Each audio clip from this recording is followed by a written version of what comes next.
الذين آمنوا وتطمئن قلوبهم بذكر الله ألا بذكر الله تطمئن القلوب।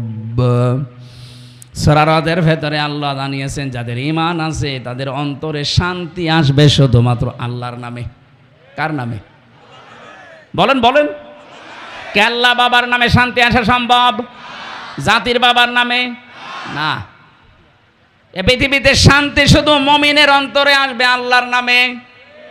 জেনে রাখো, আল্লাহর নামে মানুষের অন্তরে একটা আলাদা শান্তি তৈরি হয়। এটার বাংলা নাম অনির্বচন সুখ।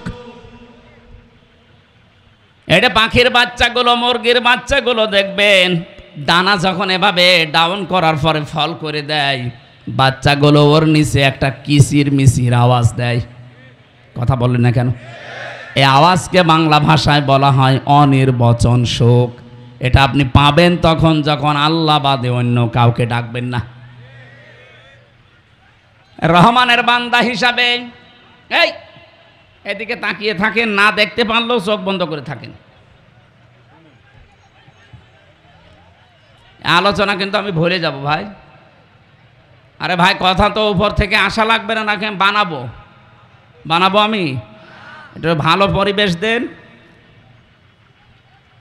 ক্বালু সুবহানাকা লা ইলমা লানা ইল্লা মা আল্লামতানা ইন্নাকা আনতাল আলিমুল হাকিম। কিছুই জ্ঞান আমার নেই, যতটুকু আল্লাহ আমাকে বলাচ্ছে অতটুকু ছাড়া। আপনি ডিস্টার্ব করলে তো ভুলে যাব। আশা করছি পরিবেশ নষ্ট করবেন না। আমার মাহফিলগুলো শুধু আমি একে খেলা করার জন্য একটা ক্লাস করাচ্ছি, আপনি যেন এটা মনে রাখতে পারেন সারা জীবন। আজকের এই সিদ্ধান্ত বাস্তবায়ন করবেন আপনার এই প্র্যাকটিক্যাল লাইফে। এখন থেকে যে যত বড় বুজুর্গ হোক, আকাশ দিয়ে উড়ে এসেও যদি বলে, বলো কেল্লা বাবা, বলবেন না আল্লাহ বাদে আমি কাউকে ডাকতে পারি না। আল্লাহর সাথে অন্য কাউকে যদি যোগ করি আমার শাস্তি হবে ডবল। বলেন বলেন। আমি কি একটাও বানিয়ে বলছি? সব তো আয়াতের দলিল দিয়েছি। 2 নম্বরে যারা মানুষ হত্যা করে অন্যায়ভাবে, এদের শাস্তি ডবল। এই যে 1772 জন মারা গেছে সরকারি জরিপে, বেসরকারি জরিপে 3732 জন। জুলাই আগস্টে যারা মারা গেল, আপনি কোন কোন কারণে এদের বৈধতা দিতে পারেন হত্যার? বলেন। আপনি তো নিজে নিজেই পালিয়ে গেলেন, মাঝখান থেকে এতগুলো জীবন দুনিয়া থেকে বিদায় করে দিলেন। যারাই করেছে, যারা এর সাথে জড়িত, ডাইরেক্ট ইনডাইরেক্ট, আপনি আল্লাহর কাছে ডবল শাস্তি পাবেন। এটা থেকে পরিত্রাণের একটা ব্যবস্থা আছে, আমি সামনে যাচ্ছি। 3 নম্বরে ওয়ালা ইয়াজিনুন, জেনা করবা না। দুনিয়ায় যারা জেনা করেন তাদের শাস্তি হবে ডবল। অথচ বাংলাদেশে ইদানিং দেখছি বুড়ো জেনাখোর বেড়ে গেছে। বয়স 85 বছর, শরীর চলে না, অথচ হাতের জেনা, মুখের জেনা, চোখের জেনা, বাকি লজ্জা স্থানের জেনা যদিও করতে নাও পারে, তাও হাতের জেনা চালাচ্ছে। এই মানুষগুলো আবার মানবাধিকারের কথা বলে যে না, আমরা একটা ছাড়া 2টা বিয়ে করি না। এটা টাটকা শয়তান। তোর তো পদ্ধতি জায়েজ আছে 4টা পর্যন্ত, তোর লাগলে 4টা করবি, তুই জেনা করিস কেন? এই কথা বলে না কেন? আমারে যখন রিমান্ডে 10 দিন নিয়েছিল, ওই সময় এক মুসলমান অফিসার আমারে বলছে, আপনার আকিস গ্রুপের মালিক এই যে ডাক্তার মহিউদ্দিন, উনি 4 বিয়ে করেছে, উনি মানবাধিকার লঙ্ঘন করেছে। কেন? একটা পুরুষ যদি 4 বিয়ে করতে পারে, তাহলে এক মহিলা 4 বিয়ে করতে পারবে না? মানে একটা মহিলা যদি 4 বিয়ে করে, তো সন্তান হলে কোনটারে বাবা বলবে? আমারে বলছে ডিএনএ টেস্ট করে যে এটার আসল, ওইটা বলবে বাবা। কত বড় শয়তান দেখছে! কোরআনের ভুল ধরিস। ওই দিন আমার সামনে বলছে আল্লাহরও ভুল আছে। অথচ নাম সুন্দর, রাকিবুল ইসলাম, কি সুন্দর নাম দেখেছেন?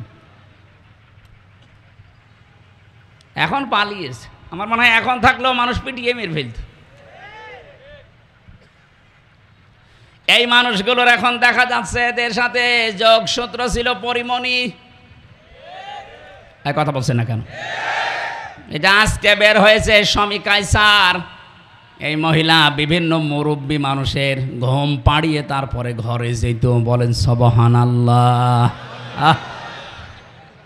অন্য কোন সেনা যদি নাও হয় তে হাতের সেনা, মুখের সেনা। এই কথা বলছেন না কেন? এই সমাজটা ঘুণে ধরে গেছে আল্লাহর ইসলামের বিধানগুলো। এরা এত খারাপ দৃষ্টিতে দেখে। কেউ যদি সংসার 2টা 3টা 4টা করে, ও বলে যে ওর চরিত্র খারাপ। আরে ভাই, ওর চরিত্র ভালো, ও তোর মতো হোটেলে রাত কাটায় না। এই কথা বলে না কেন? এখন সেগুলো ধরা পড়ছে। আপনি একটার চরিত্র দেখান তো যে এইটার ভালো। আমি কোরআন শরীফ সামনে নিয়ে বলছি, একটারও যদি বলতে পারেন যে না এইটা অন্তত ভালো আছে, দরবেশ, এ তো আরো খারাপ। মুরব্বী মানুষ অন্যের বউ আল্লাহ রাস্তায় নিয়ে চলে গেছে। ও টাঙ্গাইলবাসী, জেনা যারা করে তাদের শাস্তি হবে একটা না 2টা? আরো জোরে বলেন। এই মহিলা কিন্তু জেনা করে বলেছিল, হে নবী আপনাকে আমি মুক্ত করেন, আমাকে আমি ডবল শাস্তি পেতে চাই না, কারণ আমি কোরআন নিজে জানি, কিন্তু যৌবনের তাড়নায় করে ফেলেছি। নবীজি এবার বললেন, ঠিক আছে, জেনা করার পরে কি গর্ভবতী হয়েছে? বলে হ্যাঁ। না, এখনই বিচার করা যাবে না, তোমার অপরাধ আছে, কিন্তু পেটে যেটা আছে ওর তো অপরাধ নেই। আমি বিনা অপরাধে কাউকে শাস্তি দিতে পারি না। যাও, এটা খালাস হওয়ার পরে আসবা। মেয়েটা যখন এসেছে ডাক দিয়ে বললেন, এখনো বিচার হবে না, কারণ এই বাচ্চাটা 2 বছর দুধ পান করবে, এটা তার হক। এবার বলেন তো, দুধ পান করার দায়িত্ব মায়ের না বাবার? আপনি আন্দাজে বলেন। এখানে আলেম বসিনি? হ্যাঁ, আলেমরা বলেন তো, দুধ পান করাবে মা না বাবা? হ্যাঁ, না না। এবার কোরআন বলছে, আমি আলেমদেরকে আপনি দেখবেন, ওয়ালো ওয়ালিদাতু ইরদিনা আওলাদাহুন্না হাওলাইনি কামিলাইনি লিমান আরাদা আইয়ুতিম্মার রাদা। সূরা বাকারা 2 নম্বর পারা 17 নম্বর পৃষ্ঠার 1ম নম্বর লাইনের 232 নম্বর আয়াত প্রথম অংশে আছে। আল্লাহ লিমান আরাদা আইয়ুতিম্মার রাদা, এটা মুযাক্কার দিয়েছেন নাকি মুয়ান্নাস? মুযাক্কার দিয়েছেন। পুরুষ, পুরুষের কোনো ম্যাচিং পত্র আছে? যাদের অন্তত পুরুষ মানুষ তারা তো বলতে পারেন আমাদের আছে। তা আল্লাহ আমার পুরুষ মানুষের শব্দ দিলেন কেন? সন্তানের জন্য দুধ খাওয়ানোর যত রকমের খরচপাতি আছে, যত রকমের অর্থনৈতিক বিষয়, সব দায়িত্ব আল্লাহ বাবাকে দিয়েছেন। মায়ের কোনো দায়িত্ব নেই। উনি যদি পান নাও করায় দুধ, ওনার গোনা হবে না। কথা বলে না কেন? এই জন্য ওই জামানার নিয়ম ছিল, সন্তান হওয়ার পরে পাঠিয়ে দিত বাবা। 2 বছর আগে দুধ খাওয়ানোর যত খরচ আছে বাবার পক্ষ থেকে দেওয়া হতো। এইটাই নিয়ম ইসলামের। আমার মনে হয় মাইকে বলা এটা ঠিক হলো না, কারণ আমারও তো 40 দিন আগে একটা বাচ্চা হয়েছে। ও ম্যাডাম যদি লাইভ দেখে বলবে, ঠিক আছে তোমার মেয়ে তুমি নিয়ে যাও, নাই তো একটা মেয়ের জন্য 5 লাখ টাকা করে দেওয়া লাগবে। ও ছাতা আমার তাই দেওয়া লাগবে, কারণ মেয়ে তো আমারে বাঁচানো লাগবে। কথা বলেন না কেন? যেহেতু আমার ম্যাচিং পত্র নেই, আল্লাহ ওনাকে দিয়েছে। সম্মানিত মা বোনেরা, আপনাদেরকে এখানে ছোট্ট একটা কথা বলছি, যারা নিজেদের বডি ফিগার, নিজের শরীর স্বাস্থ্য নষ্ট হয়ে যাবে, খারাপ হয়ে যাবে, এই নিয়ত করে সন্তানকে দুধ দিতে চান না, কোনো জিনিস এক জায়গায় রাখলে, জমাট বাঁধলে কিন্তু ওটা নষ্ট হয়ে যায়। পানি এক জায়গায় রাখবেন, দেখবেন পছন্দ ধরে। কথা বলছেন না কেন? যত পানি ছেড়ে দেবেন দেখবেন স্বচ্ছ নির্মল পানি আসতে থাকবে।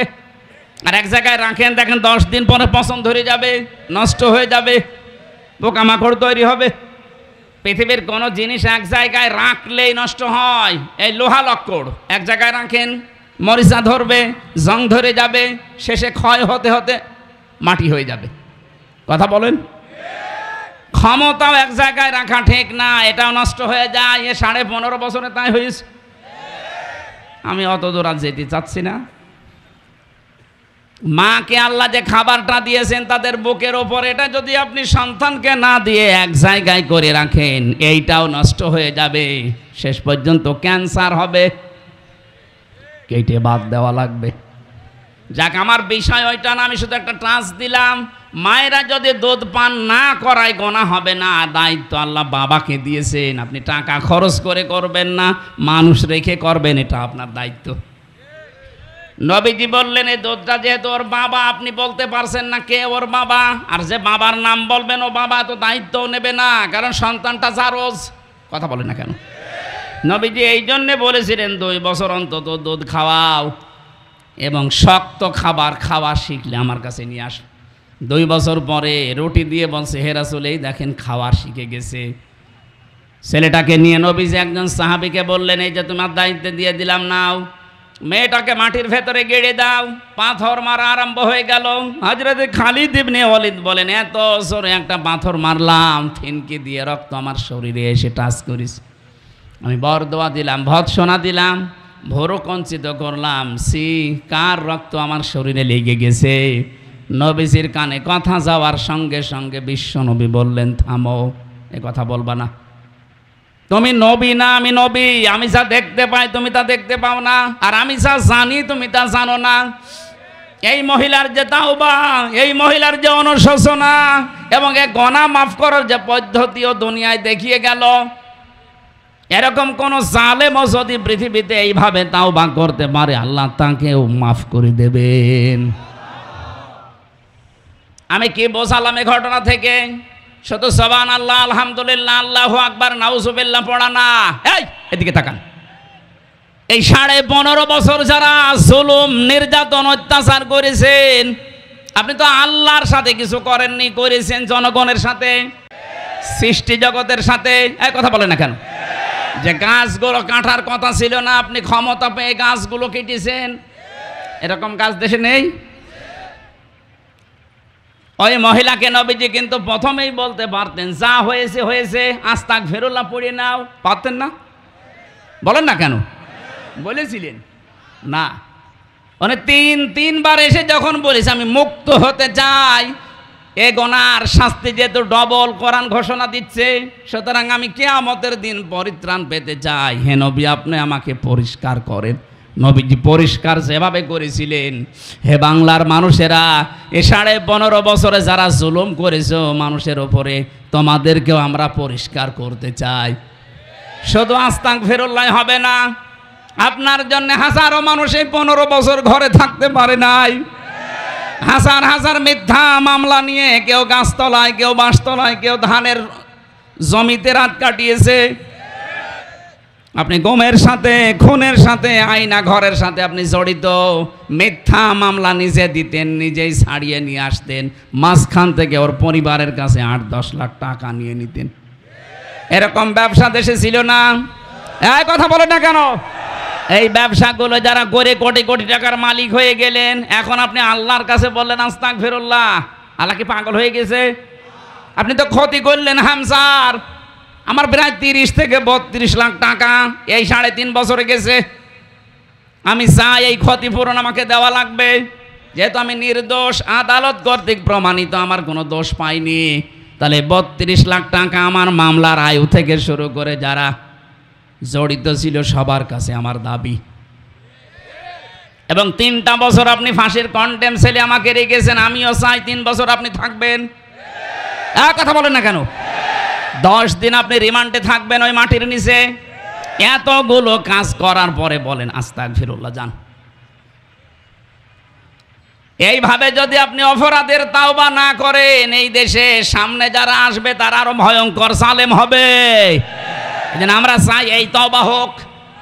আমি কথা বোঝাতে পেরেছি? খালি বলে হুজুর দোয়া করেন আমি ভালো হয়ে যাচ্ছি, আস্তাগফিরুল্লাহ। আরে আস্তাগফিরুল্লাহ কার কাছে পড়িস? তুই কি আল্লাহর কাছে দোষ করলি এদের কাছে? হাজারো ইমাম বাধ্য হয়ে তোর কারণে, তোর জুলুমের কারণে কথা বলতে পারেনি। এরকম আলেম দেশে ছিল না? বাইতুল মুকাররমের মতো জায়গায় বসে বসে কোরআনের সঠিক ব্যাখ্যাগুলো যদি দিত, এ দেশটা আরো আগেই স্বাধীন হয়ে যেত। ওখানে বসে বসে ম্যাও ম্যাও করে আর কওমি জননী নাম দেয় জালেমের। জেলখানার ভেতরে মাওলানা মামুনুল হক সহ যতগুলো আলেম, ৭৬ জন আলেম ছিল, ওরা আমার মাঝে মাঝে বলতো, এ করল কি, এর বাবা তো ভালো ছিল, আর এই জালেমাকে একটা নৌকা পাওয়ার জন্য কওমি জননী দিয়ে দিল। নাউজুবিল্লাহ। যার হাতে দেশের হাজার হাজার মানুষ সেই ৬ সালের অক্টোবর থেকে শুরু করে, ৬ সালের ২৮শে অক্টোবর থেকে শুরু করে ২৪ আগস্টের ৫ তারিখ পর্যন্ত হাজার হাজার মানুষ হত্যার রক্ত যার হাতে লেগে আছে, আর তাকে আপনি কওমি জননী উপাধি দিয়ে দিলেন। আপনি মানুষ, আপনি দিয়েছিলেন এই কারণে যে আপনি যেন নৌকা মার্কা পান। কথা বলে না কেন?